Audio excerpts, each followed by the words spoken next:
boys and girls, Mrs. Kieffer here. I've come today, I brought a book that I want to read aloud to you guys. Before I start reading my story out loud, I just wanted to share a quote with you that actually used to be on my office door at school a few years ago.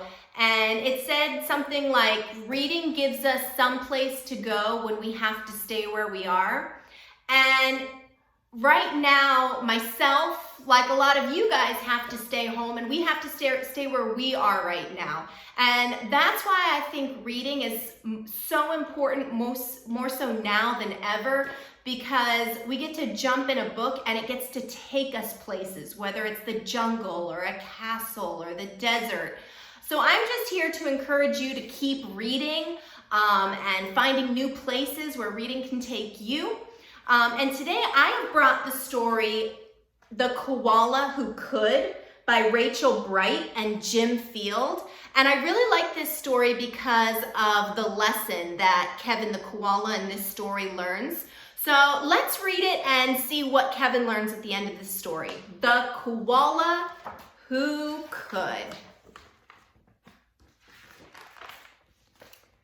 In a wonderful place where the day was just dawning and the breezes blew soft on a warm golden morning, in a place where the creatures ran wild and played free, a koala called Kevin clung to a tree. A nicer gray fellow you never would meet, as soft as a soft thing from ear tufts to feet. His favorite way to relax in the sun was to cling and to nap, and to much of a leaf bun. And after all this, well, he'd need a nice rest. Yes, Kevin liked sticking to what he knew best. You see, high up was safe since he liked a slow pace, while the ground down below seemed a frightening place, too fast and too loud and too big and too strange. Nope, Kevin preferred not to move or to change. So he clung to his tree as he knew what to do, and he was never too keen to try anything new. So when Wombat stopped by and shouted one day, "Hey Kevin, why don't you come down here and play?" I think, he replied, "I should stay on my plant. I'm busy right now. No, I'm sorry, I can't." "Why not?" cried the roost with a super loud cheer. "Yes, why?" called the dingoes. "There's nothing to fear." But Kevin, who'd never been one to act fast, said, "I've clinging to do, but it's nice that you asked." As Kevin sat watching them chatter and share, a part of him wished he could join in down there. But he knew he'd miss home. It was so dark and so late. The whole thing was risky. Adventure could wait. Whatever the invite, he'd always say no. Oh dear, it seemed Kevin just couldn't let go. So his life was the same, no matter the day. The weeks came and went, and the months rolled away. And Kevin stayed still while the world moved around until he awoke to a worrying sound. Tap, tap, the sound went. Well, this was a blow. Tap, tappity, tap, tap, tap. Oh, no. Uncling, the crowd called, which had gathered below. Leap and we'll catch you. Just let yourself go.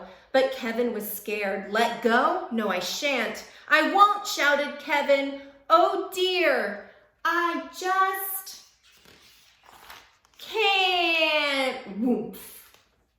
Down came the tree, and with it was bringing crash and a wallop, and Kevin still clinging.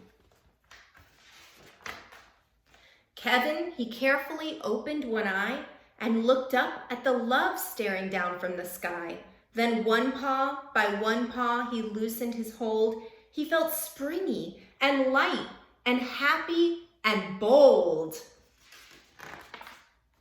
The worst he could think of had now come to pass, and he was just fine, while he felt quite first class.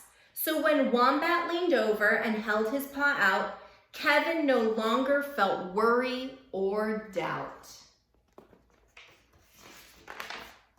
When Dingo asked, "Now will you come out to play?" the crowd all joined in with a "What do you say?" And even though this wasn't part of his plan, Kevin replied, "Yes, I think that I can." And Kevin, from then on, was always can do. Because life can be great when you try something new. The end. All right, so did you figure out what Kevin learned at the end of the story? Yes, that it's okay to try something new. And we're all going to be trying something new next week with the start of our e-learning.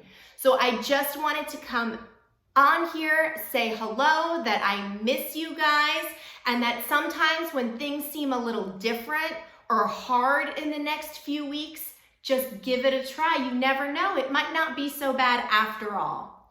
So remember to keep reading and let me know what places is reading going to take you. Bye.